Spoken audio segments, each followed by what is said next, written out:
Thank you everyone for coming out for the last CHIP seminar of the semester. This is number 25 and it's going to be the best. We have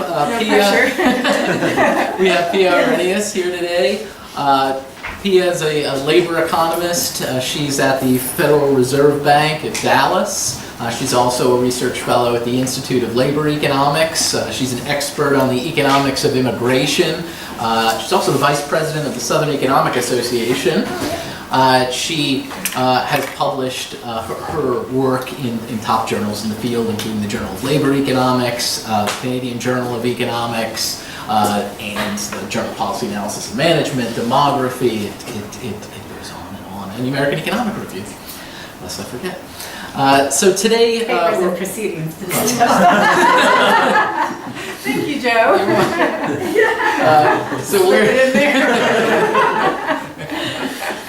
We're fortunate to have Pia here today to present some of her immigration-related work. She's going to be looking at the impact of immigration on job creation. So thanks so much for being here. Oh yeah, thank you.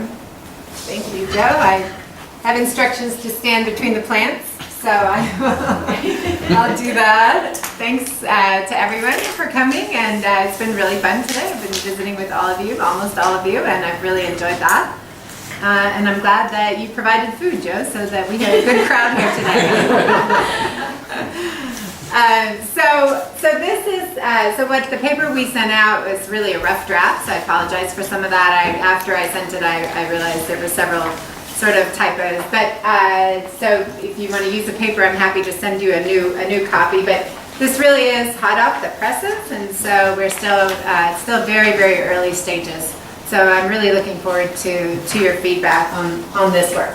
So it's sort of a long, sprawling title. It's just, the effect of immigration on all these aspects of business dynamics. And really the point is to try to look at a new angle of immigration. I've been telling you, some of you today, that I'm just tired of always, in terms of the debate over immigration to the United States, it seems so often to be around the wage and employment effects of immigration. Are immigrants taking the jobs of natives? Are they pushing down the wages of natives and so forth? But of course, if you take a step back and you look at the U.S. economy, I mean, we're one of the most successful economies in the world, and we've been that way for decades, for maybe centuries.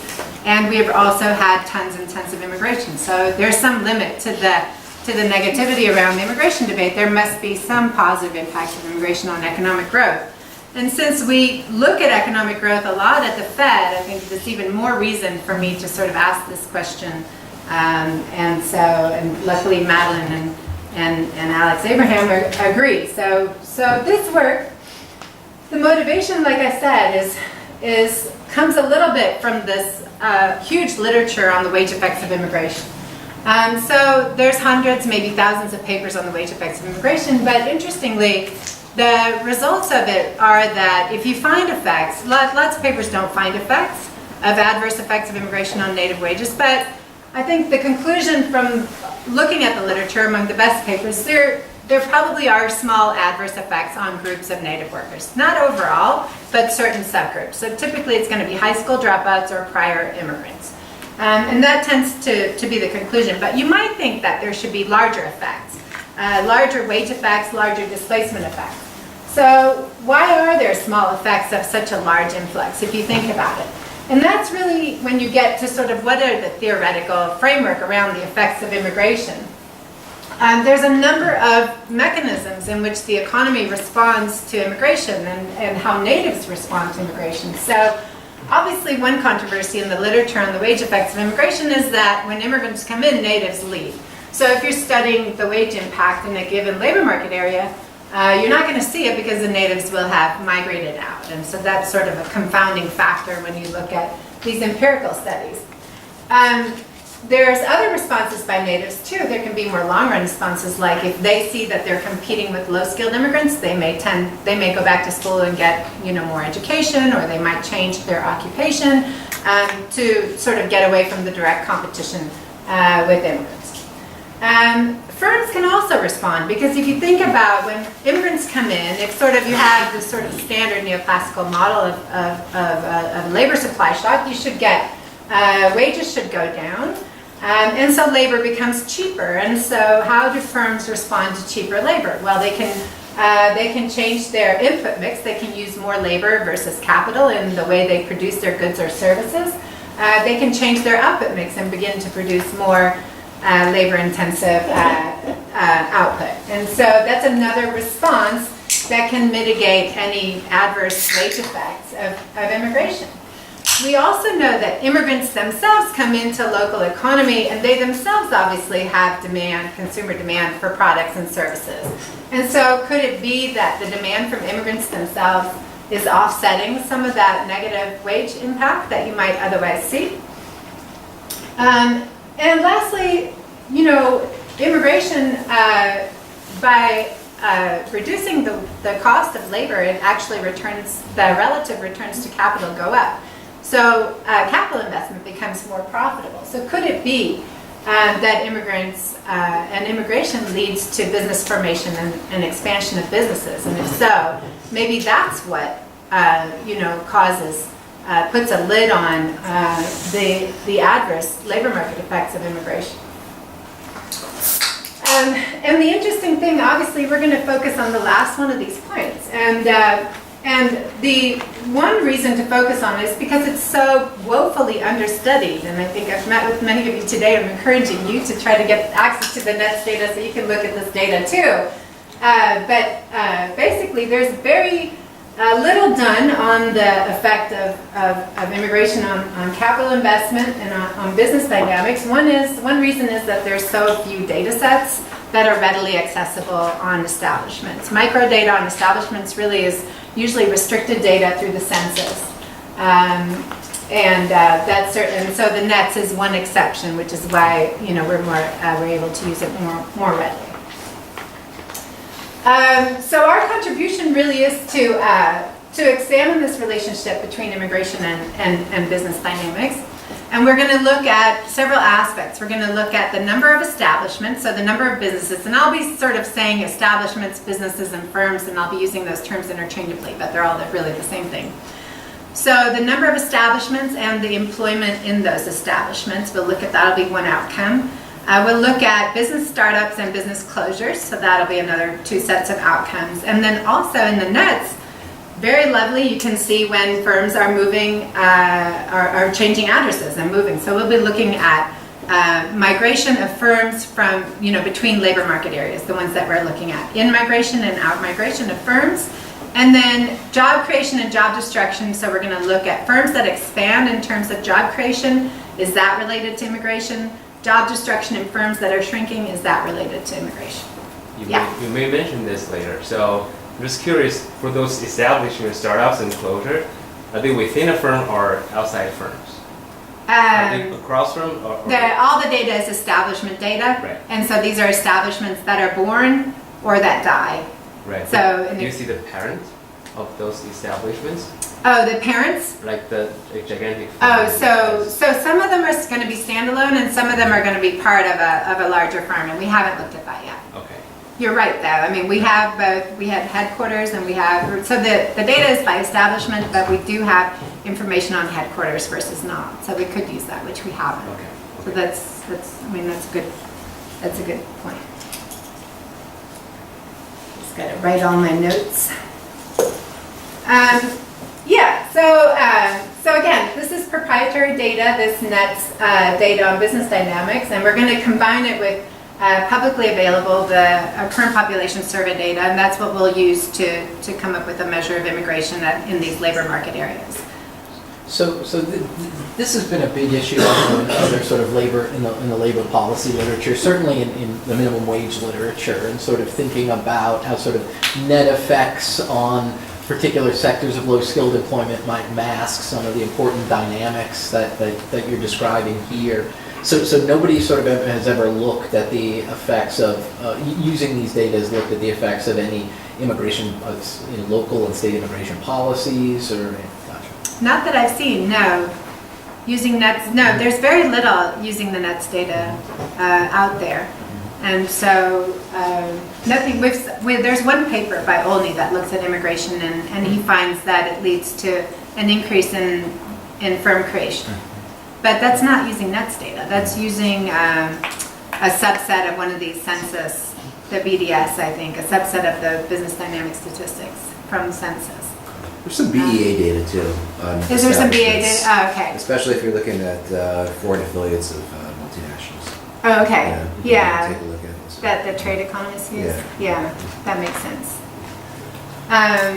Yeah, so it really is, it's important because it really, to a large extent, it has not been looked at. So just, again, this is a very preliminary paper and very rough draft, so, you know, I don't want to draw too large, you know, very firm conclusions or anything, but what we have so far suggests that actually immigration does boost business formation and employment in the medium term. So it's actually consistent with what, you know, what theory would predict. I didn't bring a lot of theory with me. Yeah. So just curious, how does NETS collect this information? Is it from the government or is it? No, so it's proprietary. So yeah, so it's collected, and I think I have a slide on that, but it's the people that put it together are Walls and Associates, which I don't know. The rumor is that Walls is some guy who sits in a basement in Boulder and like does this himself. I don't know, but it's based on the Dun and Bradstreet information on all on establishments, and they gather these data to sell it for marketing purposes. So they package all the. In fact, we even buy that data from them because we run surveys at the Dallas Fed, and to find survey participants and send out letters to invite firms to join our survey, we use the Dun and Bradstreet sort of their records of establishments in Texas. So we actually buy the data from them. So that's what they sell it for on the one hand, and then the microdata, the panel data, is put together by this Walls guy, Walls and Associates, and then he sells that data. So the coverage of the establishments is like almost comprehensive? It's comprehensive, it's universal, it's supposed, so if you look, I mean, the data is absolutely enormous. So the whole, from 1990 to 2014, it's over 60 million firms or establishments. Of course, a lot of them are tiny, like non-employer, just, you know, non-employer firms. So that, but still, even if you toss away the non-employer firms, you still have well over 30 million establishments. So it becomes, yeah, so it's hard to work with until you sort of, you generate some kind of aggregates from all that microdata. So again, I didn't bring a lot of theory with me, but I thought, you know, it's just worth thinking about, just because, again, all this literature is focused on the wage effects of immigration, but really, in terms of the theory, I mean, immigration shifts out the labor supply curve, yes. Results in lower wages and employment for natives, yes. But then the return to capital rises as a result.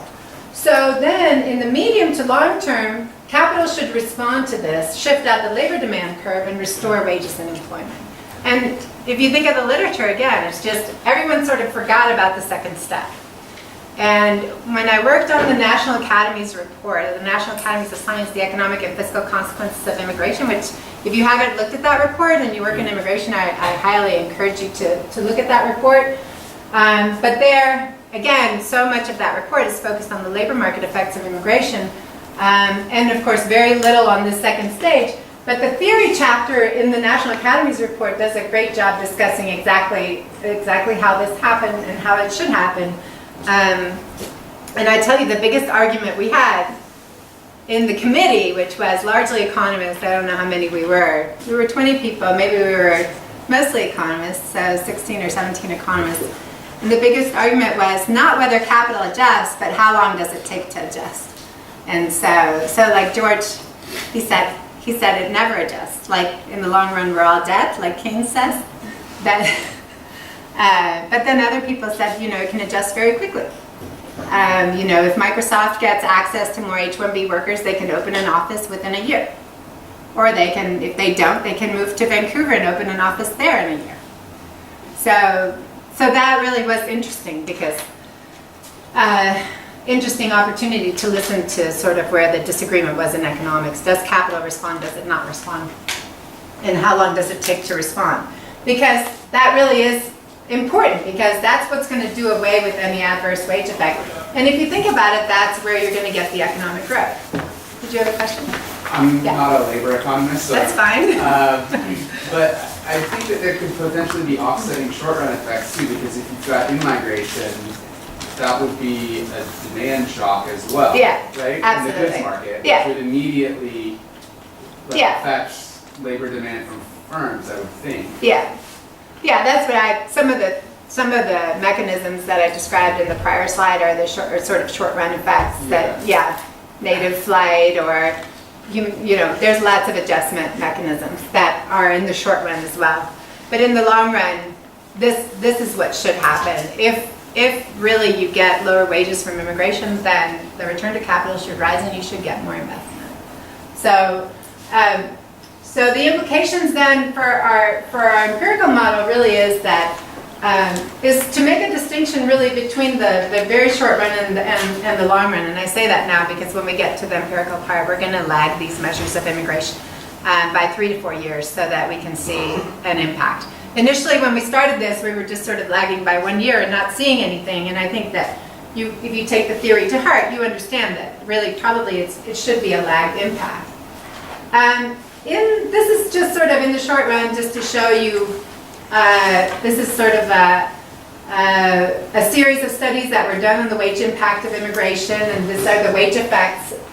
These are the wage effects of equivalent to the immigration that equals that would increase the labor supply by 1%. And so in the National Academy's report, they published this chart just to sort of so you could compare different empirical studies of the wage effects of immigration, so you could just see there's sort of large disparity in these outcomes depending on whether the type of study, is it a spatial study, a skill cell study, but just in general, these results are almost exclusively for high school dropouts or prior immigrants.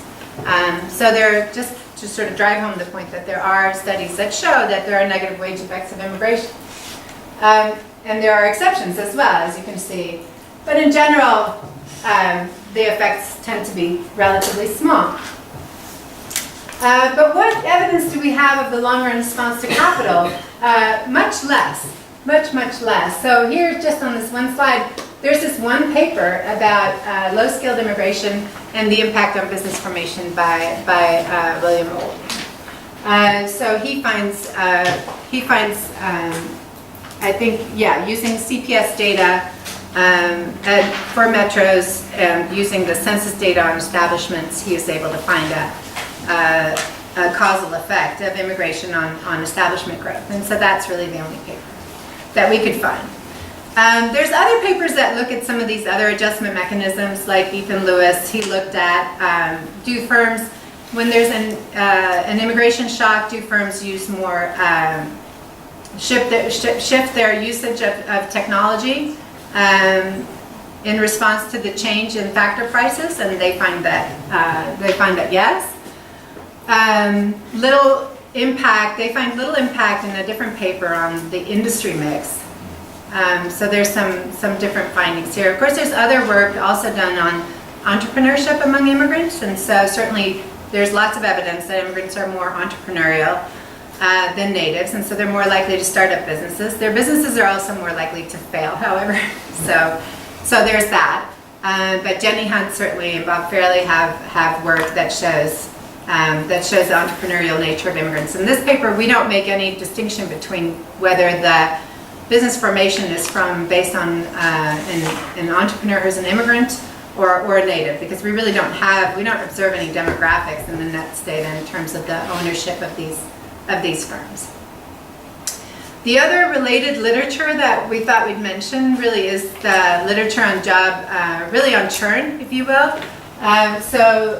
There's a growing preoccupation really in the Fed certainly, but among economists in general, about the U.S. economy has been characterized by declining rates of churn. So there's just less business startups in general, less entrepreneurial activity in general. And so there's there's a lot of worry around why that's happening. It's not well understood why business dynamism is slowing in recent decades. So there's several theories out there, but I don't think there's any really conclusive evidence of why that is. And so I mentioned that here because I think another benefit of if we can find a link between business dynamism and immigration, well then there's another reason for arguing for policies that allow more immigration, because if we believe that they contribute to sort of a healthy, robust economy characterized by more business startups. You might want to also Yeah. there's a couple of studies by Kerr and Kerr. Oh yeah, Yeah, they've done a lot of work on this as well. but not on business formation, more on innovation. Entrepreneurship amongst immigrants. Yeah. And business formation. They do some interesting work with the survey of business owners and I think that's RDC Yeah, census definitely. data, but I mean there's some pretty good results there. Yes, great. Thank you so much. We'll definitely include that. This is just a while ago, we ran in our little magazine at the Dallas Fed a story about the declining rate of business startups, and so I just thought I'd bring that, just put it in here so you can just see really this declining trend in business startups, which is true for the U.S. It's also, it doesn't really matter what state you look at, it's true for the states. So it's just sort of a trend that's consistent. So and it's again not quite clear why it's happening. So the NETS data, we talked a little bit about it. Again, it's this proprietary database based on the Dun & Bradstreet data, and the Federal Reserve System so recently acquired it. So we're sort of renting it in 2-year increments. It's the near universe of establishments. So again, I mentioned that earlier. And typically, they collect information on the firm. It's supposed to be information as of January of each year. There's no confidentiality restrictions in terms of publishing the data, but there's also limited information like on demographics. We don't have the characteristics of owners.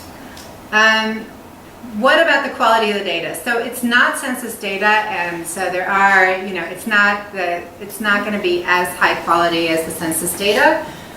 So there's a good paper summarizing exactly where sort of NETS is different from sort of the census benchmarks, whether it's QCW or the county business patterns. And what they go through this very methodically, and they say, with a certain number of restrictions in the data, like for example, if you take out the very small firms, because NETS oversamples small firms, or imputes too many small firms, it's not clear which. So you need to take out, if you take out the very small firms and then or very large firms, and you do some other robustness checks, you can actually get the trends to match very closely to the QCW or the county business patterns. So that's some of the things that we'll have to do before we wrap this paper up, certainly. But in this version of the paper, we're just using it sort of as is, and we have not dropped all those small firms, but we'll have to do that again before we're done. The microdata, so in the NETS is collapsed to the labor market areas that we construct for the period 2001 to 2013, and we picked that period because, again, we start the CPS, we can get measures of immigration starting in '96, and we run that through 2013, but again, we're lagging this. We have actually it ends up being almost 4 years of lags in the immigration data. So we're actually, the NETS data is running from 2001 to 2013. The labor market areas are really equivalent to MSAs or commuting zones. And then in the current version of the paper, when we match the CPS data to the NETS data,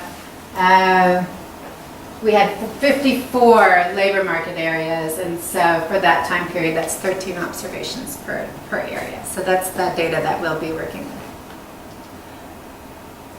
These are the variables that we create. So one is the overall change in the number of establishments in the labor market area. And the entry rate is the number of new establishments in an area in a year. The exit rate is those who disappear from the data since last year. Then we also create in-migration rate and out-migration rates. One problem with the in-migration and out-migration rates is that sometimes with the out-migration, sometimes they migrate out of the sample. So to a labor market area that's not in our sample, of course. So there's that. But we have, so that's included as well. We can look at some of these. This is establishment growth. You can sort of see net growth in the number of establishments is sort of just the annual average across the years in the data. And you can see the recession there, obviously, in terms of a lot of firm failures in 2009 and a lot of growth, again, then in 2010. And then sort of lackluster growth since then, or negative growth in establishment formation after that. These are the entry rates. Again, you just sort of see the impact of the business cycle with the spikes after the recession. Exit rates, also there you see the business cycle. This is in migration, so they look like tall bars, but it's actually, the migration of firms is actually a really rare event, so this is actually a very small number. So sorry, the scale just changed from here to here. So these are very small numbers. So not a lot of firms migrate. And here's the out-migration rate. We also create the analogy to the establishment level variables are the employment variables, and so employment in these establishments. So we have the percent change in the number of employees in the labor market area that are, adding up all the firms. And then job creation rate is going to be defined as the number of jobs that are gained at growing establishments in the last year. And then job destruction rate is the number of jobs lost at shrinking establishments. Just to be clarified, this is same as the DHS decomposition, right? That data is Ettwinger and Schul. Yes, we're following, The difference divided by... Yes, divided by the average of the last 2 years. Yeah, we're trying to follow that. Exactly. Good point. And then this is sort of what the employment growth looks like over time in terms of annual averages. This is sort of the jobless recovery. You can see that. And then the impact of the recession again in 2009, employment creation rate and destruction rates. Then, in terms of creating using the CPS data to create an immigration variable is pretty straightforward. We're using workers age 16 and up, and we're not using the immigrant share of the labor force, which is the variable that typically Borjas uses in his papers. We're using this measure of the immigration-induced change in the labor supply is I think what George Borjas calls it. Card and Perry advocate for this measure in their paper in 2016. And basically the argument here is by looking at the change in immigrant workers as opposed to including native workers in the contemporaneous year, you're abstracting from changes in the native labor supply. So that's the benefit. You're exclusively focusing on the immigration labor supply shock in this measure. And so it should give you, at least they argue, it should be a better measure than just the immigrant share of the labor force in the same year. I have a quick question. Yeah. So the statistical area used you said is similar with the community zones? Yes. And you have 54 of them? Yes. But in the US there are 722. Yeah, I don't actually know. I tell you, we were finishing this last week. And in the CPS data that we generated, there were 82 labor market areas for this time period, and then when we merged it, there's 54. And I still haven't had a chance to look exactly why that is. So it's a mystery as of now. 700 in the CPS, it's not gonna happen. But we are off on the number of labor market areas. The other problem with our CPS data is we haven't done anything about creating consistent labor market areas over time. So we haven't fixed that yet. That's going to have to be done. Obviously, they're adding counties to these labor market areas over time, and so you're going to get jumps in the data. And we haven't addressed that yet because this is just sort of again, sort of our first rough draft of the paper. That has to be done. And I guess Olney must have done it, although in Olney's paper, he doesn't say exactly how he does it. So we'll see. We'll work on that. The other thing that we do with this sort of immigration labor supply shock variable is that we look at all workers, all immigrant workers, but we also look at 3 skill levels. So we look at low skill, mid skill, and high skill, just to sort of see. And just to sort of see how they might be different in terms of their impact on business dynamics. I don't really have a story yet of what I expect to see from that, and I think that needs to go in the paper at some point in terms of, based on either theory or what other work that people have done, what do you expect to see in terms of low skill, mid skill versus high skill and business dynamics? So we don't have that yet, but it's interesting to note that like in Olney's paper, he focuses on low skill. And so, again, I think the results are interesting, but I think we need to bolster sort of the idea behind the results, why we should be looking at this in the first place. This is just sort of graphically the change in high-skilled immigration that we generate from the CPS data in terms of the annual averages. You can see the declines in immigration around the Great Recession before the recovery. Similarly, here's mid-skill and low-skill immigration. Obviously, used to be a lot more common before sort of the large decreases in low-skill immigration in more recent years in the data. These are the sort of the summary statistics in terms of, so again, in terms of business formation, it's about a 4.1% rate of business formation per year for this time on average. The immigration-induced labor supply shock, it's about a 0.7% growth in the labor supply as a result of immigration on an average annual basis.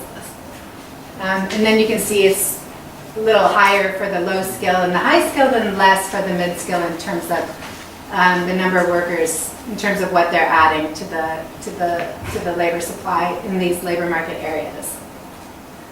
You can see also that in-migration rates are quite low. Entry rates, business entry rates are significantly higher than more likely events than any migration events. And then the percent change in employment is a 1.4%, which I think matches sort of aggregate statistics on employment growth over this time. How do you guys distinguish between out-migration and exit? Meaning, so I imagine like a big, corporation that has different establishments across the United States, and maybe they choose to close, a couple of establishments in different places, they open maybe one in some other place. Is that considered then out-migration, or they completely close that establishment in Oregon and they open and whatever? And yeah, it would be a closure for us. Yeah, it would be a closure for us. For us, your unique establishment identifier would have to appear in another labor market area. You'd have to see the address change to be a move, which is why it's pretty rare. So closures are more common because they actually go out of business in terms of that. They may close an establishment. It doesn't mean the firm is closing, obviously. Right. That's why it's kind of difficult to, because some years it might open 3, close 2, right. Close 3, open 1. Yeah, we haven't done anything. It's 1 by 1 or, Right. Yeah, no, this is all at the establishment level, and we haven't really done anything in terms of looking what's happening more at the corporate level, which is another actually really interesting question. There was one of the job candidates we interviewed this year, I think they were looking at, I can't remember where she was from, but in her paper, she was looking at how in response to different labor market regulations in different states, manufacturing firms were either opening plants or closing plants in some states, and so it's a really interesting paper. In the manufacturing sector? Sorry? Are most of the... No, it's it's the universe of firms. Right. Yeah, so they're not all. No, they're not mostly. So I don't remember exactly. Manufacturing might be 15 to 20%. Okay. Yeah, at most. Yeah. So, kind of along this point, I'm having a really hard time kind of wrapping my head around. And this is just because I don't know what the kind of the cross-sectional variation looks like in firms in the U.S. Yeah. In terms of what shares in what industry, what share has only a few employees versus a lot of employees. And so I'm trying to, in terms of thinking about what that, like what a 12% establishment entry rate looks like. Is there, I don't know if you have any kind of, histograms or anything that's showing kind of the cross-sectional variation or any way to kind of think about what it means, like what is kind of the average firm that's entering, or what does that kind of look like to the naive observer? Yeah. So no, I need to add that. I don't have anything with me to show that really. I may have. The distribution is kind of hard to characterize at firm size. So we used this to look, and I'm sorry about this. Of course, we're propaganda for Texas. So the first time I brought it, I wasn't going to pull it out, but, so the first time we used this data really was last year. We looked at it to see where firms are moving. And so they're moving to Texas. They're leaving California. No, sorry. But I'm going to show you this, Ryan. There should be some descriptives here in terms of, they're pretty small. These are probably just mover firms, but there's a lot of small firms in the NETS data. Far too many, actually. So not sure why that is. We can pass these around, I guess. I have one more. So yeah, sorry about that. But yeah, in terms of we also look at the industry breakdown in that article, but that's mostly for firms that are moving. So that's not for all firms in the NETS data. But yeah, a lot of small firms, because if you think of, and the way I think about this, why there's so many small firms, even non-employer firms that don't have any employees. So like, for example, when my kids were little, I hired a babysitter. So then I had to get my taxpayer ID number, right? And I would be, or my employer ID number, because I had a babysitter. I didn't have a business, but I had a babysitter that I had to pay. And so I would be an employer in the NETS data. Okay. Yeah. So that's one way I try to get my head around the fact that there's so many small employers. So I don't actually offhand know what the median.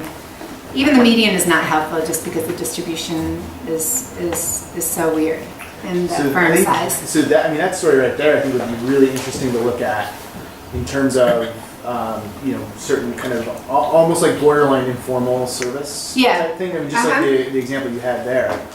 Given that you have kind of this, this inflow of potentially kind of low skill migration, right? If these things like child care or like elderly care in the household or something like that, if those are kind of sectors where some of the immigrants might be working, you could see this kind of this increase in the establishments, right? If you're just having kind of these individuals who are filling out these forms and are now becoming employers of one, right?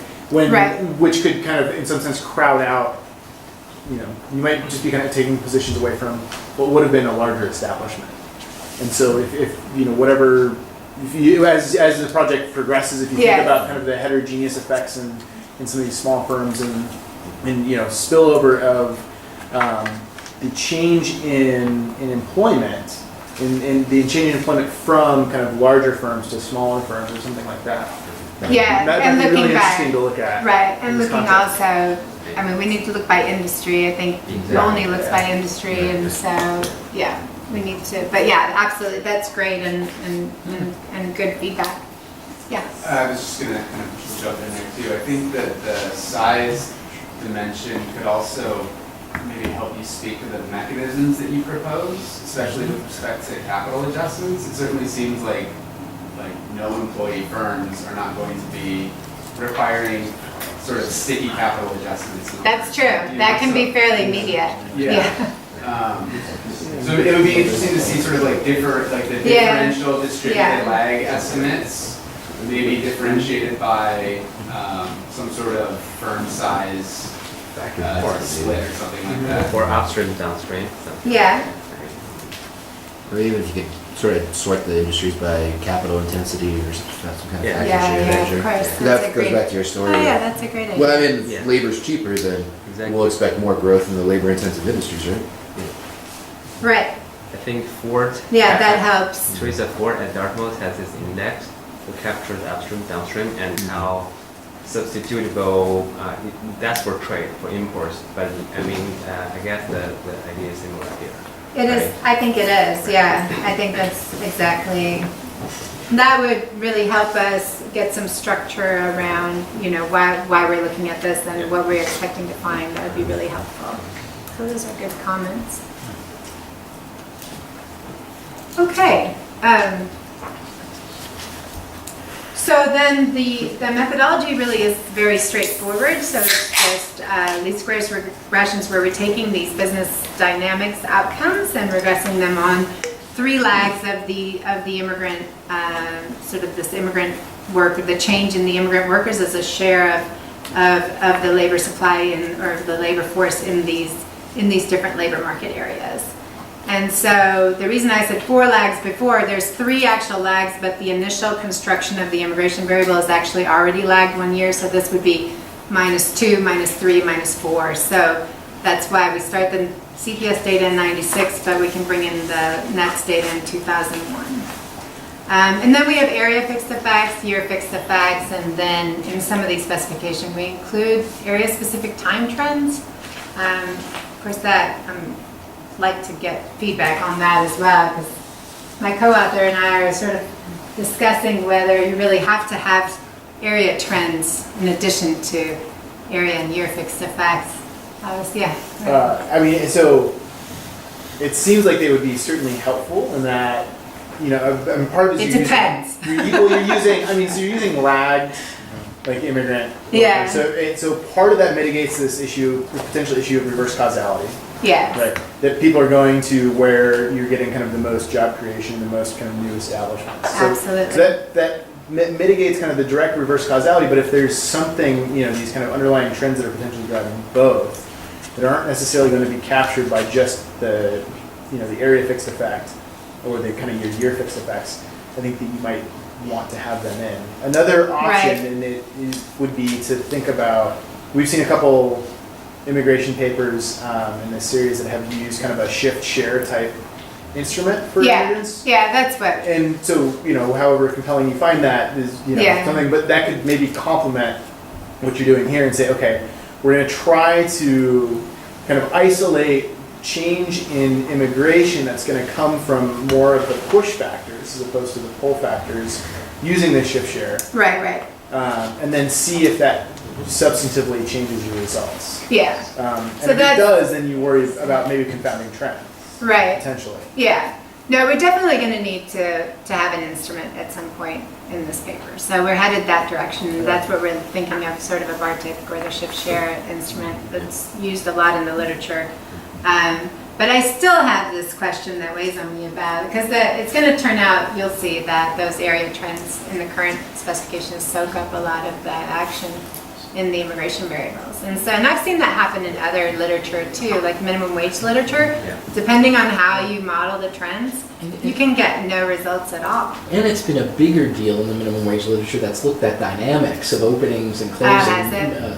Mir and West sort of have a paper in which they're, and in fact, making the argument that Right. the trends do more harm than good in terms of, and Yeah. not just in terms of the quantity of identifying variation you've got left in your key inside variable, Right. but it's exogenating Yeah. the variation that's left. So, yeah, I mean, they suggest some of these business, that this is particularly a concern in models of dynamic Dynamics. openings, including. Yeah, okay, so that's a good, I can look at that. Yeah, so I think that's, you know, I know we always try to throw in as many controls as possible, but I think you can get to a point where you soak up everything that you're trying to identify. Have you tried like an ADL model? So putting lag business dynamics on the right-hand side as well. So it could go a little bit towards some of this sort of trend issue, but I think more importantly, if you just have linear area time trends, you're not going to be able to pick up differential recession effects, which is like a large part of your sample. And if you have sort of like a lag local economy measure, I guess my concern would be We need to add that. I think it would at least be worth, it would be a Yeah. cheaper version of kind of getting at this without going so far as the Bartik instrument. Right. Yeah. But it would be interesting to see whether or not how much of your left-hand side is sort of inertia. Right? So it's not strictly like reducing the endogeneity or simultaneity issue, but I think that I would expect that would load and your immigrant flows would not if you do have this sort of co-determination problem. Yeah, well, we definitely need to include sort of more sort of controls for economic conditions on. We don't have anything at the moment. So that's certainly one thing that we can readily do. You can run a placebo test based on the preserve the right-hand side, but make the left-hand side really, really bad, right? I mean, Oh, yeah. 10 years ago, Yeah. 5 years ago. If there's no significant effect, then you'll be fine, right? Would that be?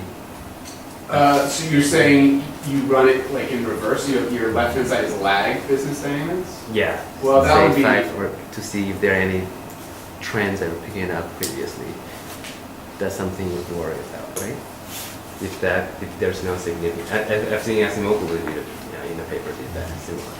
That seems really strange to me. I mean, I would think the more natural sort of test would be to put your right-hand side variables on the left and see if you can predict immigrant flow with firm openings. We haven't tried much yet, like I said. So these are all good ideas. So when you take it, so the nice thing is that when we first did this with the ACS, because we tried it with the ACS first, and we just have a very short time series because the ACS we couldn't really use it till 2005 to 2013. So we didn't have the lag structure, and we didn't really see much in terms of the results. So what we are seeing is some promising results from the CPS data, this measure of immigration that we've constructed. So as you can see here, so the first set of columns is all workers, so that's all skill levels.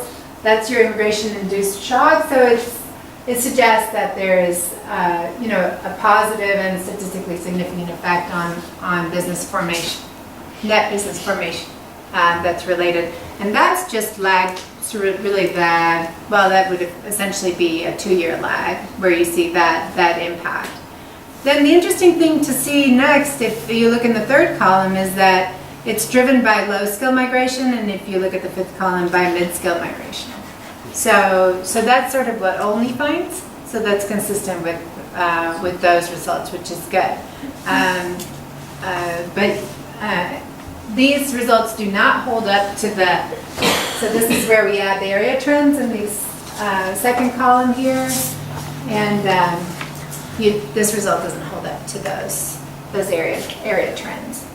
So there's that. Where else do we see results? This is on the entry rate. So you might say, well, why are we seeing a growth in business formation? Is it because, is it an impact on the entry rate or the exit rate of firms? And here's where we see low skill migration in particular has a positive and significant effect on the entry rates of establishments in labor market areas. So that's encouraging and consistent with an impact of net business formation. We didn't see any results on the exit rates in terms of either diminishing them or exacerbating them. On the in-migration rate, we also didn't see any results. There's nothing statistically significant here for any of the skill levels or for all migration. The out-migration rate, we did see some statistically significant results. And at first I was encouraged and I said, and it's actually in the abstract, which I have to correct. But I forgot that the out-migration rate in the regressions is actually a negative. So this coefficient is negative. So it actually means that immigration is related to more out-migration of the establishments. So that was, I guess, unexpected. Maybe you can make a churn argument, but I wasn't really expecting that. So that's interesting. Everything else really was in the right direction. So if you look at the employment outcomes, this is the effect of this immigration measure on employment growth. And here you didn't see anything for all immigrants or lower mid-skill, but you do see for the high-skill immigrants. And it is very robust. It's robust to including those area trends. So you're seeing now, a significant effect of this high-skill immigration-induced labor supply shock on employment growth in establishments in the labor market area. So, I mean, what's interesting, what I really thought is cool so far, if these results hold up, is that you're seeing kind of a role for low-skill immigration and high-skill immigration. Usually the policy debate certainly is very biased toward just high-skill immigration. We only want high-skill immigration. And so, but it could be, again, like Olney finds that low-skill immigration also has an impact on business formation, which would make sense. The employment creation, well, this is the net employment growth across all establishments. Here we're looking at specifically employment creation in firms that are growing. And then here you see again this result for low-skill immigration, where you see that low-skill immigration boosts the pace of job creation in firms that are already expanding. So that's another result that's sort of consistent with the story so far. And this also holds up to the area-specific trends. Yeah, right? I'm curious, this is like a kind of a very data set specific question, but I'm curious if how the within MSA standard deviations of low-skill immigration measure compared to that of, say, the mid-skill and the high-skill. I'm asking because a lot of the effects that you're pointing to, where some of them where you're getting significant effects, the coefficient magnitudes are either just as large on the mid-skill, which tells me that it might just be a standard error issue. Right. And if part of this is just you're getting more precise estimates from just having more variation in low-skill immigration than you have for mid-skill. Oh, that's a good point. Yeah, immigration. It's not necessarily telling you that the story is being driven just by low-skill and that you're not finding anything on mid-skill. The coefficients are relatively the same magnitude. It might just be a precision issue. Yeah, that's a great comment. So I need to think about that. Are you getting mid-skill is of course the least common of the types of immigration. So right, that was my suspicion looking at that. Yeah. So that's probably you're going to have the least amount of within MSA variation over the time series, which is for the mid-skill. Yeah, exactly. Yeah, so let me think about that, and that's a great point.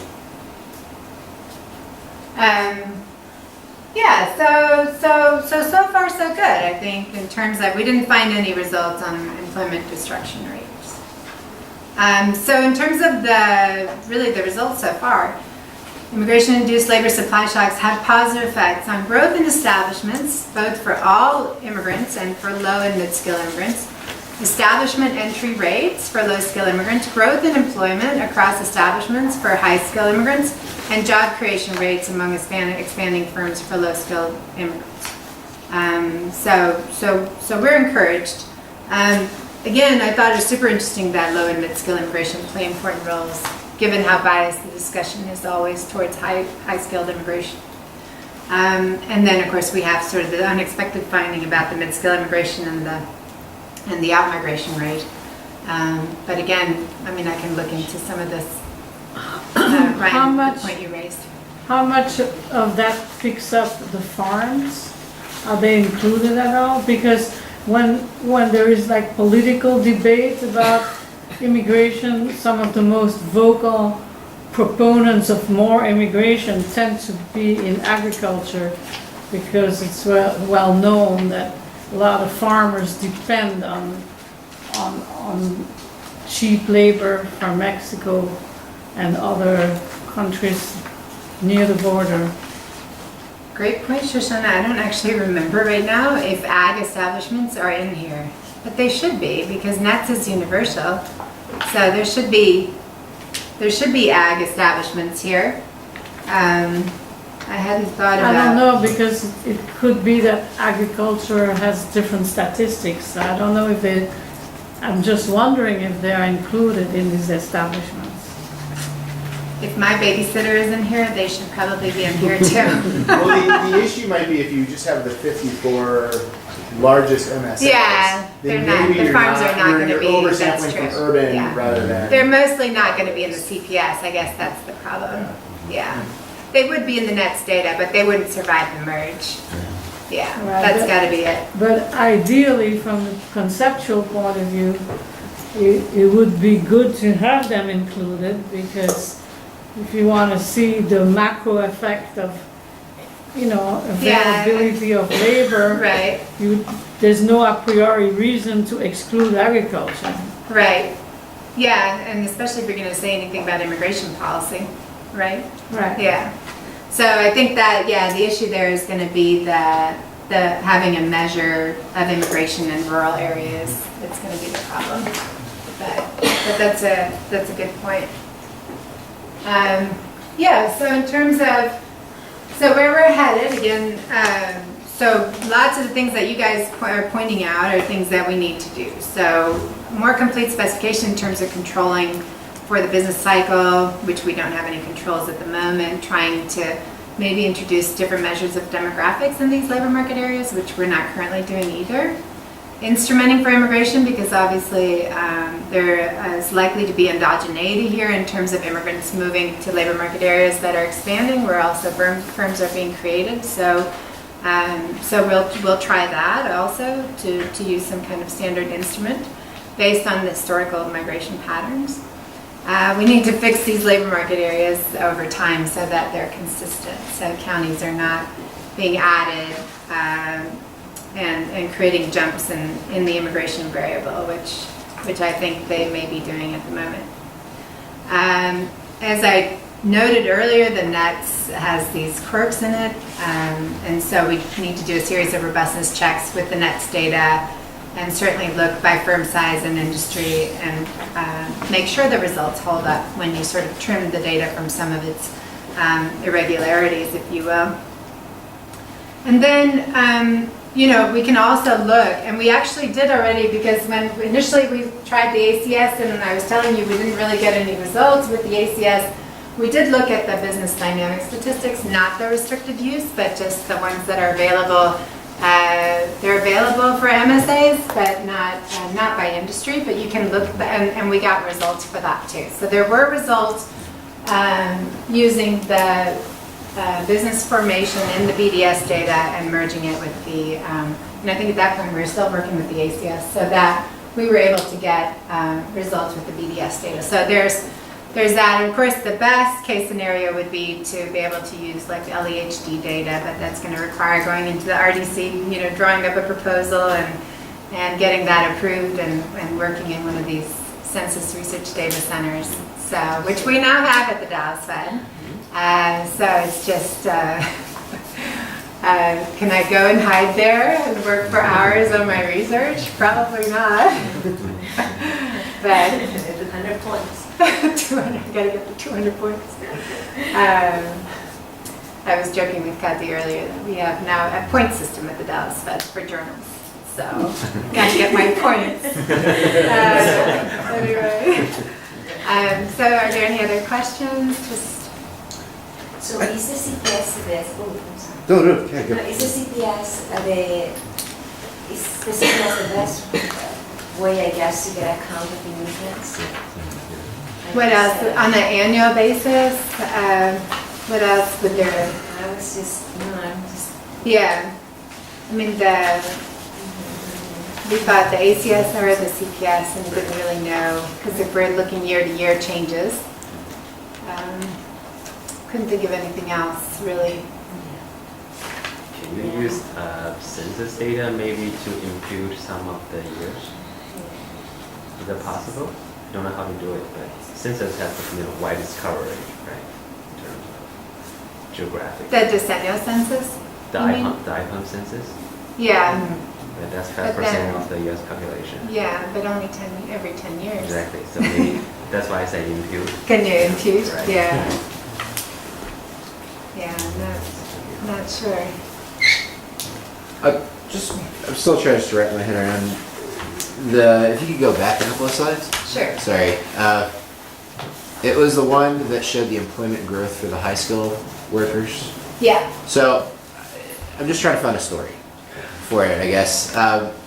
So what is the story there that the high skill immigration leads to employment growth, but it's the low skill immigration and the mid skill immigration that leads to more establishments? Is this a story that low skill immigration is just leading to more of a demand for babysitters, gardeners, things like that, and the high skill immigration is what's causing these firms to actually expand? Or I mean, is that the story Yeah, we're so telling, when or- I was sort of looking at the results, I was thinking about that myself. Again, I apologize for not having more structure around what we expect to see here, but what I was thinking is probably one story would be that firms that can grow and expand need the high skill immigration.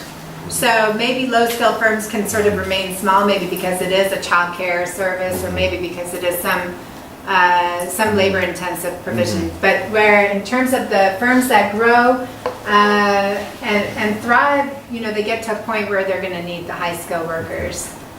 So is that the surest sign of a surviving and growing firm is going to be the access to high skill workers or high skill immigrants? So I know your story is that it's the migration is causing wages to fall, and that's the capital influx story. Is there anything here for it's the migrants that are actually starting these firms? Yeah, they could be. So there is some research that shows that migrant-owned firms tend to have smaller labor forces than native-owned firms, and I wonder if there's some way you could tease this out at all, given that those are I mean, they tend to employ family members, they tend to work longer hours. I don't know if there's something that you can tease out of this, but it might be interesting to kind of. Yeah, like if this was Silicon Valley, you'd totally expect to see that result, exactly. right? Yeah. And we know that from certainly what Fairley's done, Magnus Lövström, others, we know that in terms of the low skill immigrants, they do start a lot of firms. That's right. They don't grow to be big ever, Yeah. but they do. You know, my cleaning lady sells gold on the side. You know, she has. Sorry about all the personal anecdotes. Just trying to understand. So she has a business. She has a good business selling gold. But is it ever going to have any employees? No. But yeah, so I think. But yeah, those are great comments, and they could be. Yeah, immigrants could be driving some of these results certainly. It'd be interesting trying to tease out exactly what one would expect happens. Shashank. Do you have any other data source that could tell you what the proportion of businesses owned by immigrants is? Do you have, because that's not included in the NETS data, right?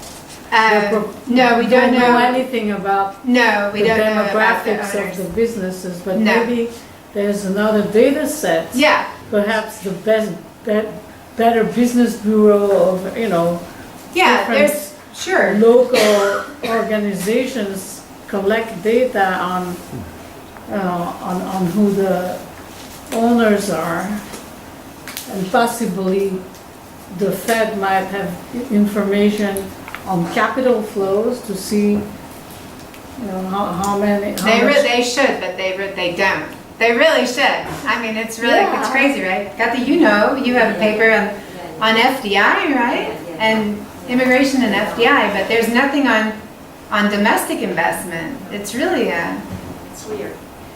So they don't have that on because some of the like the census data that they have of business is it the longitudinal one? I don't know, that has work productivity, labor productivity data. They don't have that in the NETS. no. Because I'm thinking that would be really interesting to see also. You need to yeah. estimate the labor productivity, right? They have, so I mean, one of the papers that I was watching at Saudi actually was using the longitudinal survey of businesses. And they actually had measures of worker productivity, which I basically said, is that output per worker? And they go, yeah. And I go, wow, okay, I didn't know this. And this will be actually really interesting to see. At the firm level? implementation. Yeah. So that's the restricted data then? Yes, Yeah. yeah, it is, Yeah. they were doing it at the December. Right. But I mean, Survey but, is but, sort of yeah, but survey, that's, yeah, that could be, that could be a good argument for. Yeah, that's immigration exact- right. For some reason.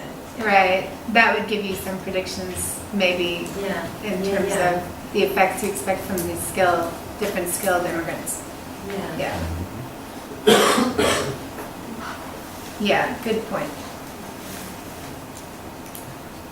Anything else? So I just want to thank you all for your comments and your help on this project. Appreciate it. Thank you all for coming. I want to thank the Department of Economics, all the faculty for your support for the seminar series this academic year, as well as Brandy and Audrey joining us from our friendly neighbor departments. Thanks to all of the graduate students for your participation in CHEPS this year. Congratulations to Andrew and Toshio heading off to their PhD programs next year. And we'll see you all back in late August when Scott Cunningham will join us for the first seminar of the fall. Have a wonderful and productive summer. Thanks.